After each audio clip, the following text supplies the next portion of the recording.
Hello दोस्तों, मैं लौट के आ चुका हूँ मार्शियल गॉड के एक न्यू एपिसोड के साथ। आपने अगर हमारे चैनल को अभी तक सब्सक्राइब नहीं किया है तो सब्सक्राइब कर लीजिए इसी तरह की न्यू वीडियो को रोज़ाना देखने के लिए। और हमने अब तक देखा कि शू फेंग शेंग्याओ तियान से बचने के लिए उस खाई में जंप कर देता है। उस खाई में जंप करने के बाद शू फेंग एक रिवर में गिरता है और इसकी वजह से शू फेंग की हालत बहुत ही बुरी हो जाती है और उस रिवर में बह के शू फेंग उसके किनारे में आ जाता है। उस किनारे में शूफेंग को एक लड़की जगाने लगती है और उनके बात सुन के शूफेंग को पता चलता है वो सारे लोग बायू लोंग की तरफ जा रहे थे। तभी शूफेंग उस लड़की को पूछता है कि मैं भी क्या आपके साथ बायू लोंग जा सकता हूँ। और आज की एपिसोड में वो लड़की शूफेंग को कहने लगती है तुम जा सकते हो हमारे साथ, मगर उस लड़की के बगल वाले दो बंदे थोड़ा हिचकिचाने लगते हैं। तब वो लड़की वो दोनों बंदे को कहने लगती है हमारे कैरियर्स में जगह है और वो अगर ऐसी तरह से अपने पैरों से जाएगा तो उसको बहुत ही टाइम लगेगा। तभी वो दोनों बंदे भी मान जाते हैं। तभी सारे लोग कैरियर्स में बैठ के वहाँ से जाने लगते हैं। तभी शूफेंग उस लड़की को थैंक यू कहता है और उसका नाम पूछता है।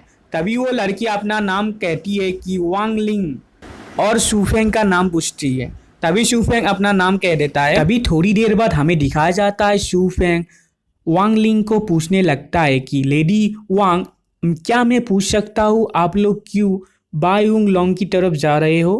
तभी वांग लिंग शूफेंग को कहने लगती है हम सर्वेन एडमिशन टेस्ट के लिए उधर जा रहे हैं। तभी शूफेंग हैरान होकर उससे कहने लगता है सर्वेन एडमिशन टेस्ट क्या है। तभी वांग लिंग शूफेंग को कहने लगती है इसके बारे में तुम क्या नहीं जानते हो, ये तो बहुत ही फेमस है। बायूंग लोंग हर महीने 17 ईयर और 2 फोर्ड लिंग रिलिम के सारे लोगों को अपने साथ शामिल करता है और अगर तुम इस टेस्ट को पास कर जाते हो तुम बहुत टेक्निक के साथ साथ जुआंग टेक्निक भी सीख पाओगे। तभी शूफेंग वांग लिंग के इन सारे बातों को सुन के वांग लिंग को पूछने लगता है तुम भी क्या एक कल्टीवेटर हो। तभी वांग लिंग शूफेंग को कहने लगती है मैं भी एक कल्टीवेटर हूँ। तभी वो कैरियर चलाने वाला बंदा शूफेंग को कहने लगता है हमारी माय लेडी तो 6 महीने पहले ही 2 फोर्ड लिंग रिलिम में पहुँच गई थी। और शूफेंग को दोबारा कहता है कि तुम कैसे हमारी लेडी की ट्रू पावर को कंपेयर कर सकते हो। तभी वांग लिंग उस आदमी की बात सुनकर थोड़ा शर्माने लगती है और उस आदमी को चिल्लाने कहती है कि अंकल लियो आप ऐसा क्यों कर रहे हैं। और हमें पता चलता है उस आदमी का नाम अंकल लियो होता है। तभी वांग लिंग शूफेंग को कहने लगती है मगर शूफेंग तुम इधर क्यों जा रहे हो। तभी शूफेंग वांग लिंग को कहता है क्योंकि मैं भी एक कल्टीवेटर हूँ। तभी अचानक वांग लिंग का बगल वाला बंदा शूफेंग की बात सुन के हैरान हो जाता है और शूफेंग को कहने लगता है तुम भी क्या मार्शल आर्ट प्रैक्टिस करते हो। और तभी वो आदमी अपने मन में सोचने लगता है कल्टीवेशन करने के लिए तो बहुत पैसा लगता है, मगर ऐसा ड्रेस पहनने वाला बंदा कैसे कल्टीवेटर हो सकता है। और वो आदमी शूफेंग को कहने लगता है झूठ बोलना बुरी बात है। तभी शूफेंग उस आदमी की बात सुन के सोचने लगता है कि मुझे कोई फर्क नहीं पड़ता तुम क्या मेरे बारे में सोचते हो। और इसी तरह कैरियर से जाते जाते दिन से शाम हो जाती है और वो सारे लोग उस जगह में पहुंच जाते हैं। तभी शूफेंग उस जगह में जाके सोचने लगता है कि यही क्या वो जगह है। तभी हमें दिखाया जाता है उस जगह के आगे 2 आदमी होते हैं और वो 2 आदमी इन सारे लोगों को कहने लगता है तुम कहाँ से आए हो। तभी वो दूसरे वाला आदमी उन दोनों बंदों को कहने लगता है हमारे माय लेडी यहाँ पर टेस्ट में पार्टिसिपेट करने आए हैं। तभी वो बंदा उस आदमी को कहने लगता है तुमको नहीं पता क्या क्या टाइम हुआ है, अभी तो एग्ज़ाम ख़त्म हो गया है, तुम अगले महीने आना इधर। तभी सारे लोग एग्ज़ाम ख़त्म हुआ का बात सुन के बहुत ही हैरान होने लगते हैं। तभी वो आदमी उस लड़के को फिर से कहने लगता है क्या कुछ नहीं हो सकता। और तभी वो लड़का उस आदमी को धक्का मार के गिरा देता है और कहने लगता है तुम मेरे साथ ऐसे कैसे बात कर सकते हो।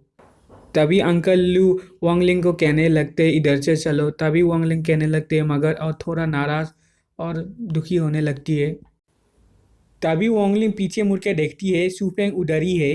तभी वो दोनों लड़के शूफेंग को उधर से जाते नहीं देख के कहने लगते हमने क्या कहा, तुमने नहीं सुना क्या? और शूफेंग के ऊपर गुस्सा होने लगते और शूफेंग को मारने के लिए आगे बढ़ते।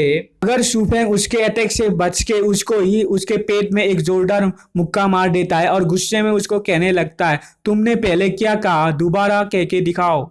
तभी अंकल ल्यू शूफेंग को ऐसा करके देखते हुए सोचने लगते, हमें इधर से जल्दी से भागना होगा। तभी दूसरा वाला बंदा कहने लगता है, उन तीनों बंदों को भी नहीं छोड़ना क्योंकि वो इसके साथ ही आए थे। तभी हमें दिखाया जाता है अंकल ल्यू शूफेंग के ऊपर बहुत ही गुस्सा होने लगते हैं और शूफेंग को कहने लगते हैं, ये सारा तुम्हारा ही दोष है। तभी शूफेंग को ने मारा था वो बंदा शूफेंग को कहने लगता है, तुम्हारी कैसे हिम्मत हुई मुझको मारने की, और अपने लोगों को कहने लगता है, इन सारे लोगों को इधर ही मार डालो। तभी अचानक से उधर कोई एक बंदा आ जाता है और सारे लोगों को रुकने को कहता है। तभी वो बंदा सारे लोगों को कहने लगता है, इधर क्या हो रहा है। तभी शूफेंग से मार खाने वाला बंदा उस बंदे को कहने लगता है, मैनेजर जियांग, इस बंदे ने पहले हमारे ऊपर हाथ उठाया था। तभी मैनेजर जियांग कहने लगते, वो ऐसा ही हुआ था क्या? और शूफेंग को पूछने लगते, तुम क्या टेस्ट के लिए आए हो? तभी शूफेंग मैनेजर जियांग को कहने लगता है, हाँ। तभी मैनेजर जियांग शूफेंग को कहने लगते, तुम मेरे साथ आओ। तभी शूफेंग से मार खाने वाला बंदा सोचने लगता है, मैनेजर जियांग इसके साथ क्या करने वाले हैं, और मैनेजर जियांग को कहने लगते हैं, आप क्या कर रहे हैं। तभी मैनेजर जियांग बहुत ही गुस्से में आ जाते हैं और उसको कहने लगते हैं, मेरे काम में सवाल उठाने वाले तुम कौन होते हो, तुम अपने काम में जाओ। और मैनेजर लियांग उस बंदे को दोबारा कहते हैं कि इसी तरह अगर तुमने दोबारा रूल को खुद ब खुद चेंज करने की कोशिश की तो तुमको भुगतना पड़ेगा बुरी तरह से। और सारे लोग मैनेजर जियांग के बात सुन के थोड़ा घबराने लगते हैं। और तभी शूफेंग वांगलिंग को कहने लगता है, तुम उधर क्यों वेट कर रहे हो, तुम इधर जल्दी से आओ। तभी वांगलिंग भी शूफेंग के पीछे जाने लगती है और शूफेंग और वांगलिंग एक टेंट के अंदर घुस जाते हैं। तभी हमें थोड़ी देर बाद दिखाया जाता है कि रात हो जाती है और वो दोनों टेंट से बाहर आ जाते हैं। तभी अंकल लुई कहने लगती है, माय लेडी आप क्या पास हो गई हो? और वांगलिंग खुश होके कहती है, हाँ मैं पास हो गई हूँ। तभी शूफेंग वांगलिंग को कहने लगता है, थैंक यू, आपने मुझको इधर तक लाया और मैं इधर से जाता हूँ। अभी वांगलिंग शूफेंग को कहने लगते, तुम नहीं होते तो मैं ये टेस्ट पास नहीं कर पाती। तभी शूफेंग वांगलिंग को बाय करके वहाँ से चला जाता है और कहने लगता है, फिर मिलेंगे। तभी अंकल जाओ शूफेंग की बैग की तरफ देख के वांगलिंग को कहने लगते, उसकी बैग की तरफ देखो, वो शायद बहुत ही हाई क्लास का सर्वेंट होगा और वो शायद फोर्ड लिंगू डिलिम का होगा। तभी वांगलिंग कहने लगता है, हाँ उसने हाई रैंक वांग स्टोन को एक ही पंच में तोड़ दिया था। और उसकी काबिलियत को देख के मैनेजर जाओ भी बहुत ही हैरान हो गए थे। तभी अंकल लुयू कहने लगते, शायद हमने उसको मिसजज कर दिया है। और तभी हमें नेक्स्ट सीन में दिखाया जाता है शूफेंग अपने कमरे में बैठ के हुए कहने लगता है, मैंने कभी नहीं सोचा था सारी चीज़ इतनी आसानी से हो जाएगा और मैं अपने गोल के एक कदम और आगे आ गया हूँ और बायुंग माउंटेन का सारा ट्रेजर मेरा ही होगा। और हमें नेक्स्ट सीन में बताया जाता है 500 साल पहले बायोंग माउंटेन में बायुंग लोंग नहीं था और बायुंग लोंग माउंटेन में बहुत ही गरीबी थी और इस जगह पर बहुत सारी फैमिली थी जो कल्टीवेशन में मास्टर थी, मगर वो सारे लोग किसी को अपना टेक्निक सिखाना नहीं चाहते थे। और उस समय ही मुंगजियो जियाओ ने बायु लोंग का निर्माण किया था, मगर उस समय भी वो एक मामूली से ही गरीब आदमी थे और उनने एक कल्टीवेटर फैमिली के अंदर घुसने के लिए उनकी लेडी के साथ रिलेशनशिप में आए थे और उस फैमिली से उनने बहुत सारा टेक्निक और मार्शल आर्ट सीख लिया था। मगर थोड़ी समय बाद उनके बारे में सारे लोगों को पता चल गया था, इसके लिए उसको वहाँ से भागना पड़ा। मगर वो भागते भागते एक खतरनाक जगह में चले गए थे और इसकी वजह से सारे लोग समझ गए थे वो उधर ही मर गया होगा। पर वो 5 साल बाद बहुत पावरफुल हो के लौट आए थे। मगर जब उनको पता चला जिस लेडी ने उसको सारा टेक्निक सिखाया था उसको उसकी फैमिली ने ही बुरी तरह मार दिया, तब उसको बहुत ही गुस्सा आया और वो सारे फैमिली मेम्बर को बुरी तरह मार दिया था। और उसी जगह पर ही उनने बायु लॉर्ड को बनाया था और इस जगह पर सारे गरीब लोगों को कल्टीवेशन और टेक्निक के बारे सिखाने लगे थे। और जब सारे लोगों को पता चला वो धीरे धीरे बहुत ही पावरफुल हो रहे हैं और एक लेजेंड बन रहे हैं जैसे क्विंगलॉन्ग बेंगजन, वो अचानक से गायब हो गए।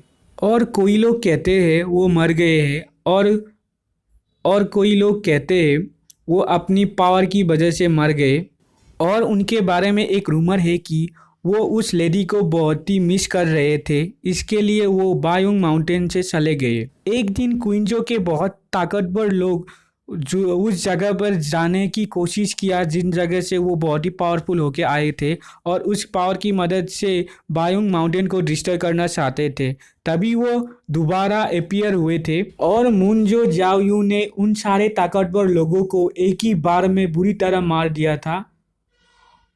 और जब वो अपीयर हुए थे वो बहुत ही बुढ़े लग रहे थे और उनके सारे बाल भी वाइट थे।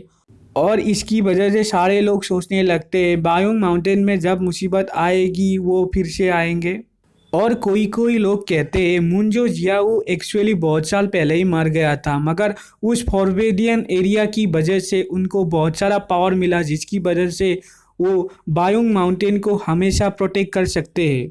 और इसकी वजह से बायोंग माउंटेन में जाने के लिए बहुत सारे लोग डरने लगे और इसकी वजह से आजकल वहाँ पर कोई नहीं जाता है। और हमें पता चलता है ये सारे बात शूफेंग अपने बुक से पढ़ रहा था और शूफेंग अपने बुक को क्लोज करके कहने लगता है अभी तक किसी ने बायोंग माउंटेन का ट्रेजर को फाइंड करने की कोशिश नहीं की। और शूफेंग सोचने लगता है शायद वो फॉरबिडन एरिया तोम की जाने का रास्ता है, शायद मोंगयू जोन ने उधर कोई चीज़ पाया था जैसे क्विंगलॉन्ग जेंग ने पाया था। तभी वहाँ पर शूफेंग के कमरे के बाहर कोई आने लगता है। शूफेंग कहने लगता है कौन है बाहर, और हमें पता चलता है वो आदमी मैनेजर जाओ होता है। मैनेजर जाओ शूफेंग को कहने लगते हैं तुम क्या ठीक हो, और मैनेजर जाओ शूफेंग के लिए एक ड्रेस लाते हैं और शूफेंग को वो ड्रेस पहनने को कहते हैं। तभी शूफेंग मैनेजर जाओ से वो ड्रेस ले लेता है और मैनेजर जाओ उधर से चले जाते हैं। तभी थोड़ी देर बाद हमें दिखाई देता है शूफेंग वो ड्रेस पहन लेता है और कहने लगता है अब समय आ गया उस फॉरबिडन एरिया को ढूंढने का। और इधर ही हमारा आज का एपिसोड एंड होता है। वीडियो अच्छा लगा तो लाइक शेयर और कमेंट कीजिए और हमारे चैनल को सब्सक्राइब कर दीजिए और नोटिफिकेशन बेल को ऑन कर दीजिए। और पहले वाला वीडियो नहीं देखा तो लेफ्ट साइड वाला वीडियो को क्लिक कीजिए। Thank you.